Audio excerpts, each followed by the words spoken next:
ఓం సాయిరామ్. సమర్థ సద్గురు సాయినాథ్ మహారాజ్కి జై. సాయి భక్తులందరికీ నమస్కారం అండి. మన బాబాగారి దయ వల్ల మనందరం కూడా బాగుండాలి, సంతోషంగా ఉండాలి అని చెప్పి మనస్ఫూర్తిగా కోరుకుంటూ ఈరోజుటి వీడియో స్టార్ట్ చేస్తున్నాను ఫ్రెండ్స్.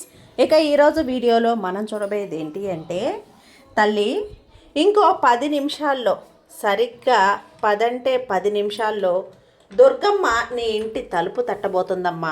గుర్తుపెట్టుకో బిడ్డ, ఇది నువ్వు సరిగ్గా గుర్తుపెట్టుకో. సరిగ్గా 10 నిమిషాల్లో దుర్గమ్మ నీ ఇంటికి వచ్చి నీ తలుపు తడుతుంది. నీతో ఏదో చెప్పాలట, ఏదో తప్పు చేస్తున్నావట, అమ్మకు కోపం తెప్పించావట, ఆ విషయమే చెప్పాలని వస్తుంది తల్లి. అమ్మ నిన్ను ఏదో అడుగుతుందంట. నువ్వు గనక అమ్మ కోరింది అడిగింది ఇచ్చావు అంటే అమ్మ చల్లబడుతుంది, శాంతిస్తుంది, నిన్ను ఆశీర్వదించి నీ జీవితానికి కావలసినటువంటి ప్రతి ఒక్కటి కూడా అందించి వెళ్ళిపోతుంది. అదృష్టాన్ని నీ దోసిట్లో నింపి వెళ్తుంది తల్లి. అదృష్టాన్ని నీ కొంగులో మూటకట్ట మరీ వెళ్తుంది. మరి అమ్మ ఏమడిగితే అది ఇవ్వటానికి నువ్వు సిద్ధంగా ఉన్నావా బిడ్డ? అయితే ఏదో తప్పు చేస్తున్నావని అమ్మకు కోపం వచ్చింది అంటే, నువ్వు ఎంత తప్పు చేసి ఉంటావో, అమ్మ మనసుని ఎంత నొప్పించి ఉంటావో కదా. మరి అవన్నీ దిద్దుకుంటావా?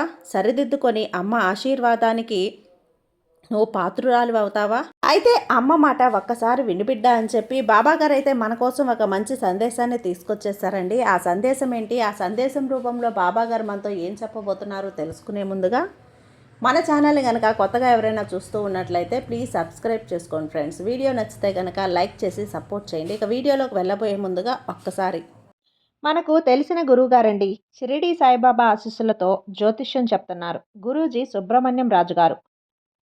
నెంబర్ 1 వశీకరణ స్పెషలిస్ట్. వీరి మొబైల్ నెంబర్ 9908224144. ఎలాంటి ప్రాబ్లం ఉన్నా సరే కేవలం ఫోన్ ద్వారా పూజలు చేసి పరిష్కరించేస్తారు. నేరుగా వెళ్లాల్సిన పని లేదు. పర్సనల్గా మీట్ అవ్వాల్సిన అవసరం కూడా లేదు. ఉన్న చోటనే కదలకుండా, మూడో కంటికి తెలియకుండా మీ మొండి సమస్యలను సైతం మీరు పరిష్కరించుకోవచ్చు. ప్రేమ, పెళ్లి, ఉద్యోగం, రాజకీయం, విదేశీ ప్రయాణం, ధనం నిలకడగా లేకపోవటం, భార్యాభర్తల మధ్య గొడవలు, ఆస్తి తగాదాలు, అప్పుల బాధలు, స్త్రీలు పురుషులు ఎటువంటి గుప్త సమస్యలున్నా సరే నెంబర్ 1 వశీకరణ స్పెషలిస్ట్. మీ మీద, మీ ఇంటి మీద చెడు ప్రయోగం జరిగినా, చేసి ఉన్నా కూడా, నరదృష్టి, నరగోష్ట, సంతాన సమస్యలు, భార్యాభర్తల మధ్య, లవర్స్ మధ్య అనుమానాలున్నా, అపార్థాలున్నా, థర్డ్ పర్సన్ ఉన్నా సరే, అత్తాకోడళ్ళ మధ్య సఖ్యత లేకపోయినా ప్రతి ఒక్క ప్రాబ్లంకి చక్కటి సొల్యూషన్ ఇస్తున్నారండి. మీ వివరాలన్నీ కూడా సేఫ్ అండ్ సెక్యూర్గా ఉంచుతారు. మీకే కాదు, దేశ విదేశాల్లో ఉన్నవారు ఎలాంటి ప్రాబ్లమ్స్నైనా సరే పరిష్కరించుకుంటున్నారు. ఎంతోమంది విదేశాల్లో ఉన్నటువంటి వారు, దిక్కుతోచని పరిస్థితుల్లో అయోమయ స్థితిలో ఉన్నవారు ఇప్పుడు గురువుగారికి కాల్ చేసి వాళ్ళ ప్రాబ్లమ్స్ని సాల్వ్ చేసుకొని ఈరోజు హ్యాపీగా లైఫ్ లీడ్ చేస్తూ చాలా సంతోషంగా ఉన్నారు. కాబట్టే స్క్రీన్ మీద ఉన్నటువంటి నెంబర్కి ఒక్కసారి కాల్ చేయండి. మీ ప్రాబ్లంని గురువుగారితో పంచుకోండి. ఖచ్చితంగా గురువుగారు మీ ప్రాబ్లంకి సొల్యూషన్ చూపిస్తారు. ఇక వీడియోలోకి వచ్చేస్తే, బిడ్డ రాసి పెట్టుకో. సరిగ్గా 10 నిమిషాలంటే 10 నిమిషాల్లో ఖచ్చితంగా అమ్మ వచ్చి నీ ఇంటి తలుపు తడుతుంది. అమ్మ నీ గుమ్మంలో సిద్ధంగా ఉంటుంది. నువ్వు కళ్ళు కాయలు కాచేలా ఎదురు చూడ తల్లి. అమ్మ వచ్చి నిన్ను పలకరిస్తుంది అంతే. ఈరోజు రాత్రికి రాత్రే బిడ్డ, ఒక్క మాట, ఈరోజు నువ్వు గనక ఈ అవకాశాన్ని వదులుకున్నావు అంటే ఇక ఆ తర్వాత జన్మలో ఇలాంటి అవకాశం నీకు రాదు. ఎందుకంటే ఈరోజు అమ్మకి చాలా చాలా శక్తివంతమైనటువంటి రోజు. అమ్మకు విపరీతమైన శక్తి ఉన్నటువంటి రోజు. అమ్మ విపరీతంగా ఆనందంగా ఉన్నటువంటి రోజు. అమ్మ విపరీతంగా పరవశించిపోయే రోజులివి. చాలా అంటే చాలా అమ్మని శాంతింపజేయాలి తల్లి. అమ్మని ప్రసన్నం చేసుకోవాలి, అమ్మను కోరాలి, అమ్మను తలవాలి. అమ్మ మనసును గనక నువ్వు ఆనందింపజేశావు అంటే నీకు ఏం కావాలన్నా కూడా నీకు ఇచ్చి వెళ్తుంది. ఇంకొక మాట బిడ్డ, ఇది గన తప్పించుకున్నావు అంటే అమ్మ ఈ దరిదాపుల్లో కూడా రాదమ్మా. అమ్మ కళ్ళు నీ మీద అనుగ్రహించాలి అనుకున్నప్పుడే అమ్మ అనుగ్రహాలు నువ్వు అందుకోవాలి. ఈ క్షణంలో మాత్రం నువ్వు నిర్లక్ష్యంగా ఉన్నావు అంటే జీవితాంతం వెక్కి వెక్కి వేడవాల్సి వస్తుంది. ఒకరోజు కూర్చొని పశ్చాత్తాపడాల్సి వస్తుంది, కన్నీళ్లు పెట్టుకోవాల్సి వస్తుంది. కాబట్టి జాగ్రత్త. ఖచ్చితంగా 10 నిమిషాల్లో అమ్మ వచ్చి నీ ఇంటి తలుపు తడుతుంది. అది ఏ నిమిషంలోనైనా సరే. ఇదైతే తథ్యం బిడ్డ. ఆ క్షణం ఎరుకుతో ఉండు, ఏమరపాటుతో ఉండకు, నిర్లక్ష్యంగా ఉండకు, జాగ్రత్తగా ఉండు. ఒళ్ళంతా కళ్ళు చేసుకొని మరి ఉండు. ఈ అవకాశాన్ని అసలు కోల్పోయావు అంటే తర్వాత ఎలాంటి అవకాశం కూడా నీకు రాదు. ఆ తర్వాత నీ సాయి కూడా నీ సహాయం చేయలేడు. ఎందుకంటే సాక్షాత్తు నీ కోసం అమ్మ వెతుక్కుంటూ వస్తుంటే నీకు ఏదో ఇవ్వాలని, ఏదో చెప్పాలని, నిన్ను సరిదిద్దాలని వస్తూ ఉంటే నువ్వు ఏమరపాటుగా ఉండకపోతే ఎలా? జాగ్రత్త తల్లి. అమ్మ నా నోట పలికిస్తుందమ్మా, జాగ్రత్తగా విను. మరో 10 నిమిషాల్లో మొదలుకొని మరో 2 రోజుల్లోపు ఈ దేవత నీ చుట్టూ తిరుగుతోంది. అయితే ఆ దేవత ఎవరు? ఎందుకు తిరుగుతోంది? ఆ దేవత అనుగ్రహం నీ కోసం ఏం చెయ్యాలి? అసలు నీ చుట్టూ ఆ దేవత ఎందుకు తిరుగుతోంది? ఆమె నీతో ఏం చెప్పాలి అనుకుంటుంది? అటువంటి ఆసక్తికరమైన విషయాలన్నీ కూడా ఈరోజు ఈ వీడియోలో క్లియర్గా వివరంగా చెప్తాను. వినిబిడ్డ, జాగ్రత్తగా వినే ప్రయత్నం అయితే చెయ్యి. ఎందుకంటే అమ్మ నిన్ను హెచ్చరించాలని వస్తుంది, అమ్మ నిన్ను మేల్కొల్పాలని వస్తుంది, అమ్మ నిన్ను దండించాలని వస్తుంది, అమ్మ నిన్ను సరిదిద్దాలని వస్తుంది, ఏదో ఇవ్వాలని వస్తుంది, ఏదో అడుగుతుందట, నువ్వు కూడా ఇచ్చి తీరాలట. మరి ఇస్తావా తల్లి? అమ్మ కోరింది, అమ్మ కోరికను నెరవేరుస్తావా? నెరవేర్చావు అంటే అమ్మ నీకు ఏం కావాలన్నా నీకు ఇచ్చి వెళ్తుంది. అయితే అమ్మ నీ చుట్టూ తిరుగుతోంది. నువ్వు తెలుసుకోబోయే ముందుగా ఒక్క విషయాన్ని తల్లి, ఒక్క విషయం ముందు నీ జీవితంలో ఆ విషయాలను కొన్ని నిర్లక్ష్యం చేయకూడదు. అలా చేసినట్లయితే నీ జీవితంలో కొన్ని నష్టాలను ఎదుర్కోవాల్సి ఉంటుంది. కాబట్టి వాటి నుంచి బయటపడడానికి ఆ విషయాలను నిర్లక్ష్యం చేయకుండా ప్రతి అంశాన్ని కూడా ఆచితూచి ఆలోచించి నిర్ణయం తీసుకోవాలి. ఆ విషయాల గురించి ఇప్పుడు నీ వెనక క్లియర్గా చెప్తాను. ప్రస్తుతం ఉన్న పరిస్థితులను బట్టి కొన్ని సందర్భాల్లో తోచింది చేసే విధంగా నువ్వు ప్రవర్తిస్తూ ఉన్నావు. అటువంటి పరిస్థితుల్లో మార్చుకోకపోయినట్లయితే జీవితంలో నువ్వు కష్టాలని ఎదుర్కోవాల్సి వస్తుంది. అందుకని ఆలోచించి నిర్ణయం తీసుకుంటే దాని మీదే కట్టుబడి ఉండాలట. ఈ విషయం నువ్వు నీ ప్రవర్తనను సరిచేసుకున్నావు అంటే నీ జీవితం ఆనందంగా ఉంటుందని అమ్మ చెప్తోంది బిడ్డ. అయితే నీ జీవితంలో ఒడిదుడుకులు ఎక్కువగా ఉంటాయి. అలాగే అధికంగా శ్రమించి నీ బాధ్యతలను నువ్వు నిర్వర్తిస్తూ వస్తూనే ఉన్నావు. ఉన్నత స్థానాలకు ఒక్కొక్క మెట్టు ఎక్కుతున్నావు. అయితే మంచితనం, మానవత్వం అధికంగా ఉంటాయని కూడా చెప్పాలి. నీ విషయంలో ఇతరుల కష్టాల్లో ఉంటే ఖచ్చితంగా నువ్వు ఏదో ఒక విధంగా సహాయం చెయ్యాలి అనుకుంటావు. నీ దగ్గర ఉన్న డబ్బు లేకపోయినా సరే ఎదుటివారి కష్టాల్లో ఉంటే మాత్రం చూసి తట్టుకోలేవు. సహాయం చేయటానికి ఏదో ఒక విధంగా అయితే ప్రయత్నిస్తావు. అంతవరకు నీ మనసు ఊరుకోదు. న్యాయం అనేది ఎవరికైనా ఒకటే అనే ఆలోచన కలిగి ఉంటావు. చిన్నవాళ్ళు కావచ్చు, పెద్దవాళ్ళు కావచ్చు, న్యాయం న్యాయం అంటావు. అందుకే వాళ్ళకి న్యాయం జరగాలి అని నువ్వు కోరుకుంటావు. నీకు కష్టమైన పరిస్థితులు ఎదురైనా కూడా అనుకోకుండా ఇష్టంగా సాయం చేయటానికి ముందుకు వెళ్తావు. ఎదుటి వారిని ఒకలా నమ్మేస్తావు బిడ్డ. ఇది నీలో ఉన్న ఒక బలహీనత. కానీ వారు నిన్ను మోసం చేశారని తెలిస్తే, వారికి మోసపూరితమైన ఆలోచనలు ఉన్నాయని తెలిస్తే మాత్రం వారిని దూరం పెట్టేస్తావు. అది నీ బంధువులు కావచ్చు, మిత్రులు కావచ్చు, ఎవరైనా కావచ్చు. వారిని దూరం పెట్టడానికి వెనకాడవు. మంచికి మంచి, చెడుకు చెడు, అంతే. ఒకవేళ నమ్మిన వారి చేతిలో మోసపోయావని తెలిసినా కూడా నువ్వు ఎక్కువగా స్పందించవు. కానీ వారిని మాత్రం శాశ్వతంగా నువ్వు దూరం పెట్టేస్తావు. నీ యొక్క దరిదాపుల్లో కూడా రానివ్వకుండా. నీకు ఇలాంటి లక్షణాలున్న నిన్ను అందరిలో కంటే కూడా ప్రత్యేకంగా నిలబెట్టేలా చేస్తాయి తల్లి. ఒక రకంగా చిన్నప్పటి నుంచి కూడా కష్టాలు అధికంగా పడుతూనే ఉన్నావు.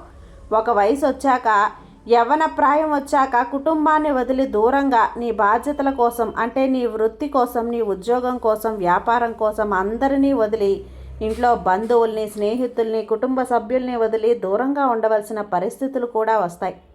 ఇబ్బందికరమైన పరిస్థితులు కొంతకాలం ఎదురవుతాయి. ఈ సమయంలో నువ్వు నమ్మిన వ్యక్తుల చేత మోసపోయే అవకాశం కూడా కనిపిస్తుంది. జాగ్రత్త. ఈ విషయమే అమ్మ మరీ చెబుతోంది దుర్గమ్మ. ఈ అందరినీ అతిగా నమ్మే గుణాన్ని నువ్వు తగ్గించుకోమంటుంది. అక్కడ మోసపోతున్నావని చెప్తుంది. ఈ విషయంలో కూడా అమ్మకు నీ మీద కోపం వస్తుంది. అందుచేత ఎవరు పరాయివారు, ఎవరు నావారు అనేది నువ్వు గమనించాలి. అమ్మ చెప్తోంది బిడ్డ, మంచిగా మాట్లాడి తేనె పూసిన మాటలు మాట్లాడంగానే అందరూ మంచివాళ్ళు అని నమ్మేస్తే మోసపోతావని, నువ్వు జాగ్రత్తగా ఉండమని అమ్మ హెచ్చరిస్తోంది. అందుచేత నువ్వు అందరినీ కూడా ఒక కంట కనిపెట్టాలి. ఎదుటివారు నీ మంచి కోసం చెబుతున్నారా లేదా, వారు అందులో ఏదైనా వారికి లాభం ఉందా, స్వార్థం ఉందా అనే విషయాలు కూడా నువ్వు గమనించి అమ్మ చెప్తోంది ప్రతి ఒక్కరి మీద కూడా ఒక కన్నేసి ఉంచమంటుంది. ఎందుకంటే నువ్వు నమ్మిన వారే నిన్ను స్నేహపూర్వకంగా మెలుగుతూనే నిన్ను మోసం చేసి ఇబ్బందుల్ని సృష్టిస్తున్నారు. ఇబ్బందుల్లో పడేసే అవకాశాలు ఎక్కువగా ఉన్నాయట. ఈ సమయంలో ఎలా ఉండాలి అంటే అందరితో కూడా నువ్వు చాలా జాగ్రత్తగా ఉండాలి. వ్యాపారం చేసే చోట కూడా నష్టాన్ని చేకూర్చొచ్చు. ఇక నీ వ్యాపారం ఏదైనా ఉంటే దాన్ని నువ్వు కొంచెం విస్తరించడానికి ప్రయత్నించినట్లయితే లాభాలు అనేవి సాధిస్తావు. అమ్మ అనుగ్రహంతో ఇలా ఉండబోతుంది. అయితే ఎప్పుడు కూడా వ్యాపారంలో భాగస్వాములుగా చేర్చుకోవాలి. అంటే ఆలోచించు, నీకు ఏదైనా సహాయం కావాలి అంటే అది చిన్నదైనా పెద్దదైనా కుటుంబ సభ్యుల యొక్క సలహాలు అలాగే వారి సహకారం తీసుకోవటానికి ప్రయత్నించు బిడ్డ. అలాగే ఈ సమయంలో నువ్వు డబ్బుని అప్పుగా ఇచ్చినా తీసుకున్నా వాటికి కూడా సంబంధించిన పత్రాల గురించి నువ్వు చాలా చాలా జాగ్రత్తగా ఉండాలి అని హెచ్చరిస్తోంది. ఎందుకంటే ఈ సమయంలో నీకు షూరిటీ సంతకాల విషయంలో ఇబ్బందికర పరిస్థితులు కనిపిస్తున్నాయని అమ్మ అంటుంది. జాగ్రత్త. అయితే డబ్బులు ఇచ్చి పుచ్చుకునేటప్పుడు పత్రాలను జాగ్రత్తగా చూసుకుంటే నీకు ఎటువంటి ఇబ్బందులు ఉండవట. ఇక ఈ సమయంలో ముఖ్యంగా నీ చుట్టూ అమ్మ తిరుగుతుందనే చెప్పాలి. దీనికి గల కారణం కూడా నువ్వు ఇతరులను నిస్వార్థంగా సహాయపడతావు. నువ్వు ఇతరులకు నిస్వార్థంగా సహాయపడే విధానం కావచ్చు, లేదా నువ్వు నిష్కల్మషమైన మనసుతో అమ్మవారిని పూజించిన విధానం కావచ్చు, నీ దయా గుణం కావచ్చు, దానగుణం కావచ్చు. వీటి కారణం చేత అమ్మవారు ప్రసన్నమై నీ వెనకాలే ఉండి నిన్ను నడిపిస్తోంది. అందుచేత ఎదుటి వారితో మాట్లాడేటప్పుడు కానీ ఎదుటి వారికి సహాయం చేసేటప్పుడు కానీ చాలా నిర్మలమైన మనసుతో నువ్వు చెయ్యాలి అంటుంది. అమ్మవారికి కోపం తెప్పించే విధంగా నువ్వు ప్రవర్తించకూడదు. నీ దగ్గర లేని వ్యక్తుల గురించి నువ్వు తప్పుగా మాట్లాడకూడదు అంటుంది. సహాయమైనా వాళ్ళకి చెయ్యాలి, లేదా నువ్వుకు వీలన్నంత ఎంతో కొంత సహాయం చేయమంటుంది. మంచితనం మానవత్వం వదులుకోకుండా ప్రవర్తించు అంటుంది. ఇంటిని పరిశుభ్రంగా ఉంచుకోవటానికి ప్రయత్నించు అంటుంది. అమ్మవారి కరుణా కటాక్షాలను అప్పుడు పొందుతావట. నీ ఇల్లు వాకిలి శుభ్రంగా ఉన్న చోట అమ్మ కొలువై ఉంటుంది. సాక్షాత్తు అమ్మవారు కూడా, లక్ష్మీ అమ్మవారు కూడా తిష్ట వేసుకొని కూర్చుందట. అలాగే ఇంటిని, మనసుని, ఒంటిని, మాటలని అన్నింటినీ శుభ్రంగా ఉంచాలట. సుగంధ ద్రవ్యాలతో ధూపదీపం వేయాలట. అమ్మవారి ఆశీస్సులు నీపై ఎల్లప్పుడూ ఉంటాయట. అలాగే అమ్మవారు నీ చుట్టూ తిరుగుతోందని చెప్పడానికి సంకేతాలేంటో ఇప్పుడు తెలుసుకో. ఎప్పుడూ కూడా ఇంట్లో సుగంధ పరిమళం వస్తూ ఉన్నట్లయితే నీ ఇంట్లో అమ్మ ఉంటుందని అర్థం చేసుకోవాలి. తరచూ నీ ఇంట్లో పసుపు కుంకుమ వాసన వస్తూ ఉన్నట్లయితే అమ్మవారు గనక నీతోనే ఉందని అర్థం చేసుకోవాలి. ఎందుకంటే అమ్మ పసుపు కుంకుమలు అంటే అమ్మకు ప్రాణం కదా. ముఖం నిండా, కాళ్ళ నిండా, చేతుల నిండా, ఒంటి నిండా పసుపు రాసుకొని ఇంతేసి కుంకుమ బొట్టు పెట్టుకొని అమ్మ నీ చుట్టూ తిరుగుతూ నీ వెంట తిరుగుతూ ఉంటే పసుపు కుంకుమల వాసన రాకుండా ఎలా ఉంటుంది చెప్పు బిడ్డ. అమ్మ ఒంటి నుంచి వచ్చే ఆ సుగంధ భరితమైన పరిమళం ఏదైతే ఉందో అది నిన్ను అంటకుండా ఉంటుందా? అలాంటి సువాసనలు నీ దగ్గర వస్తున్నాయి అంటే అమ్మ నీ వెనకాలే ఉంది, నీ చుట్టూ ఉంది. నీ సుగంధ భరితమైన పరిమళం అమ్మ దగ్గర నుండే వస్తుంది. నువ్వు ఆస్వాదించు, అనుభవించు, గుర్తించు. ఒక కొత్త ప్రపంచంలోకి అడుగు పెడతావు. అమ్మ రాకను ఈ విధంగా నువ్వు అర్థం చేసుకోవచ్చు బిడ్డ. ఇంట్లో తరచూ కూడా ఈ మంచి మంచి శక్తివంతమైన రోజులలో కానీ అంతకు ముందు కానీ అమ్మ గజ్జల శబ్దం వినపడుతూ ఉంటే గనక గల్లు గల్లుమంటూ గజ్జల శబ్దంతో తిరుగుతోంది అని అర్థం చేసుకో. రాత్రి సమయంలో గజ్జల శబ్దం వినపడినట్లయితే గనక అమ్మవారు నీ ఇంట్లో తిరుగుతున్నారని, సంచరిస్తున్నారని, చూస్తున్నారని, గమనిస్తున్నారని అర్థం. అమ్మ ప్రశాంతంగా ఉన్నట్లయితే గనక అమ్మ నీ వెనకాలే ఉండి నిన్ను అనుగ్రహిస్తుంది. ఎప్పుడు నీ మాట మంచిగా ఉన్నప్పుడు, నీ ఆలోచన మంచిగా ఉన్నప్పుడు, నీ చూపు మంచిగా ఉన్నప్పుడు, నీ ప్రవర్తన మంచిగా ఉన్నప్పుడు, నీ నడవడిక మంచిగా ఉన్నప్పుడు, నీ ఇంట్లో మంచిగా ఉన్నప్పుడు, ప్రతి ఒక్కటి ఎప్పుడు మంచిగా ఉంటాయో అప్పుడు అమ్మ నీ చుట్టూ తిరుగుతుంది, నీ వెంట తిరుగుతుంది. అమ్మ చూపు నీ మీద ఉంచుతుంది, దృష్టి నీ మీద నిలుపుతుంది. గల్లు గల్లుమంటూ గజ్జల శబ్దంతో సుగంధ భరితమైన పరిమళాలతో నీ వెంట ఉంటుంది. అప్పుడు నువ్వు ఏది చేసినా, ఏది మొదలుపెట్టినా, ఏది తలపెట్టినా జరగదా? ఆగుతుందా? అమ్మ అనుగ్రహం ఉంటే ప్రపంచం నీ ముందు వాలిపోతుంది బిడ్డ.